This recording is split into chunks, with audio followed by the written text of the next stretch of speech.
much higher than this 3 million, the board could decide to repurpose the pool.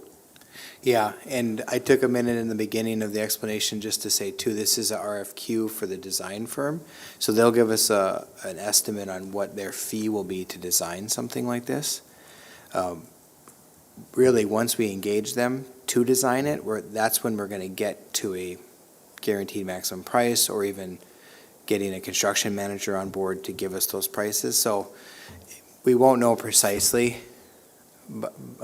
by the end of this endeavor. We're going to be able to choose which firm we want to partner with this on to get those answers for pricing. So have we gotten answers that it's doable? Yes. Yeah, I think from the vendors we've engaged to give us just an estimate. And again, we're going to always follow Century Code and bid out work that exceeds 200,000. So we haven't engaged any vendor. We've engaged these quotations or estimates. We think now we know an order of magnitude and we know what's reasonable. So like our last board meeting, we also started a process that would align the financing, but there's a public notice process there too. So we're trying to keep all balls moving, even though we don't know precisely yet what the design solution will be or what the financing to match that solution will be. Dr. Brenner? Oh, Dr. Lynn?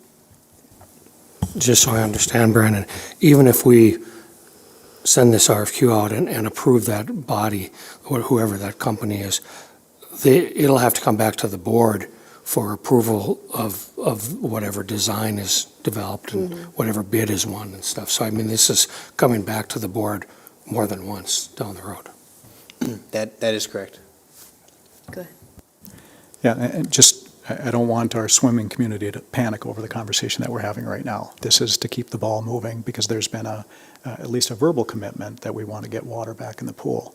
And to Cynthia's earlier question, we did have Tom Schaefer, who is an aquatics engineer, come up from Minneapolis at a nominal fee to walk through the pool, to give us basically his assessment of it, if it's worth reconditioning and reopening.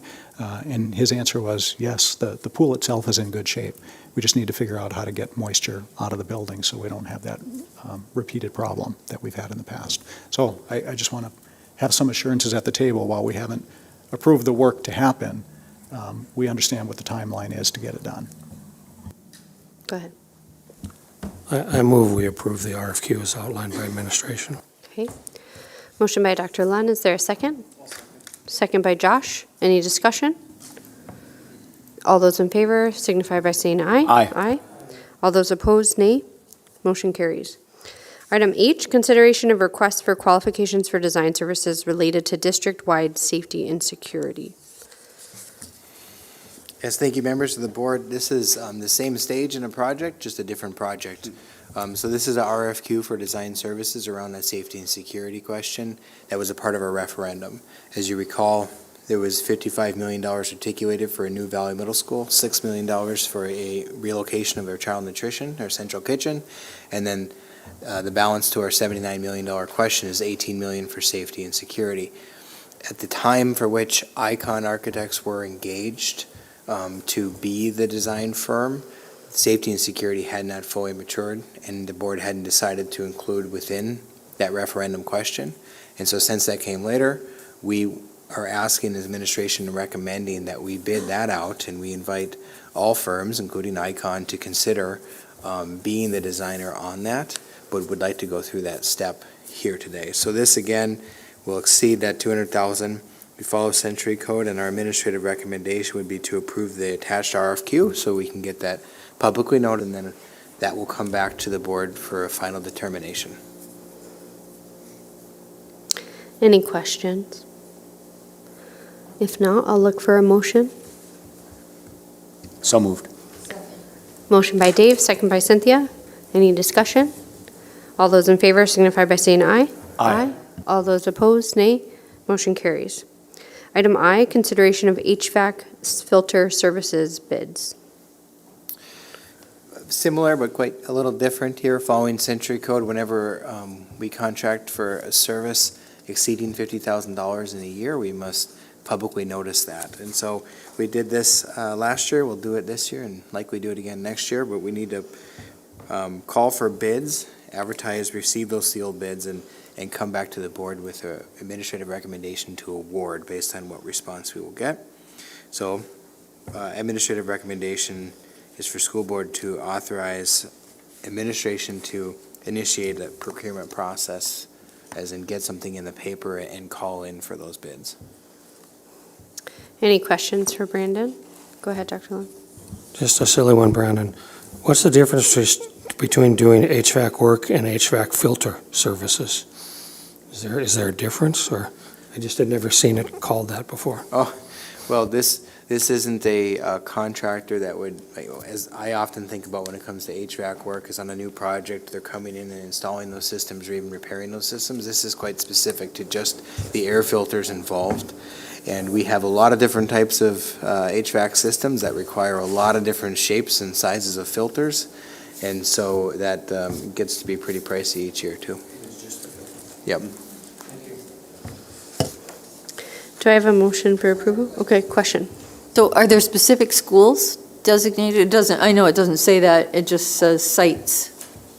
Yeah, so in all cases, and I can bring more information to the board, but I include what is going to be publicly noticed. What that will do is get printed in the legal section, and it will call upon any interested vendor to go to our website for the full information or contact me, and that's where all the sites are listed. A lot more specific information to the types of filters they're looking for, et cetera. So we can always include those in the board packet, but I generally keep it shorter. So this doesn't, does this pertain to the specific schools that we, no. No. I didn't even have to finish my sentence. This is annual maintenance contract that exceeds $50,000, so we make sure that any qualified vendor gets a chance to let us know they're interested. Thank you. I'd make a motion to approve. Okay. Motion by Cynthia. Is there a second?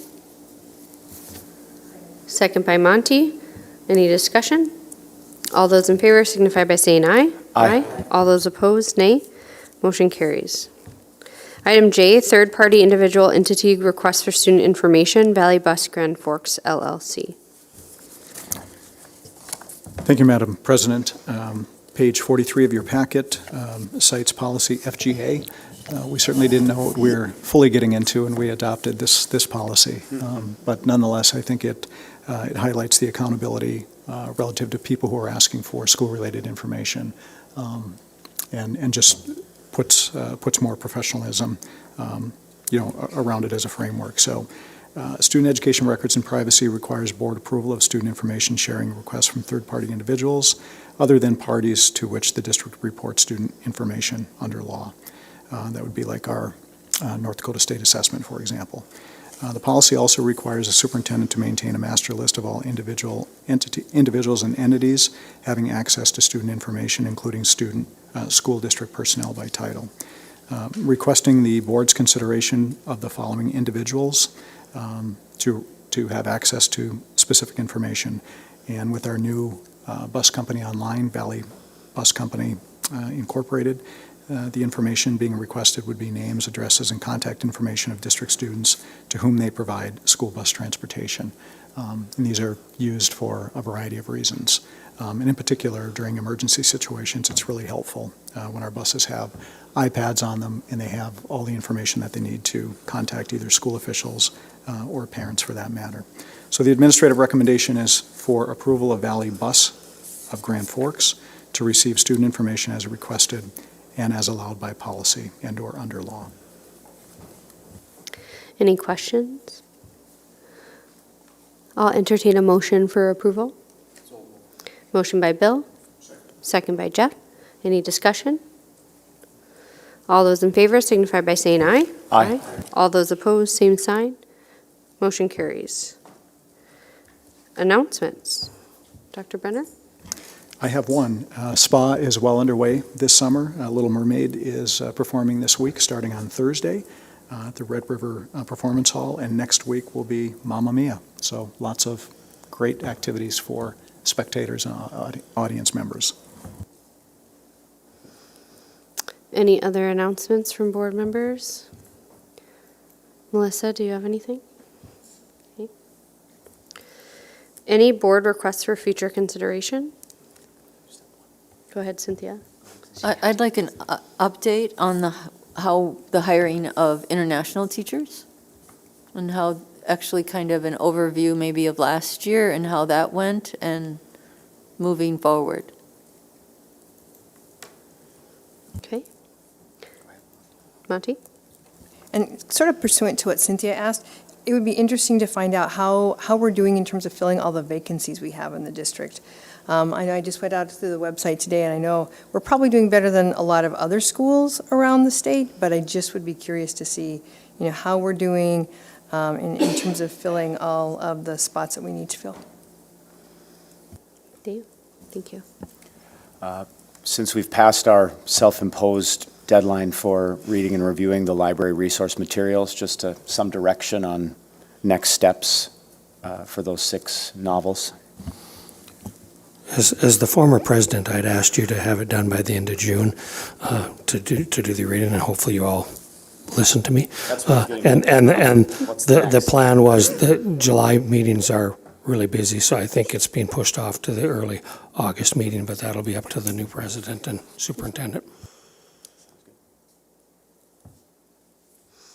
Any additional requests or future consideration? I know, Bill, you kind of sprinkled one in, but maybe looking at the structure of meetings and the committee for finance. Okay. Item C, school board norms. Monty, how did we do? I forgot to bring my rubric with me, but I think we did really well, and so I'll say that we get an A. Thank you. That adjourns our school board meeting, and then we will move into the annual meeting of the building authority. And I will pass it over to the president, Jeff Manley. or Terry Stern. Oh, the election.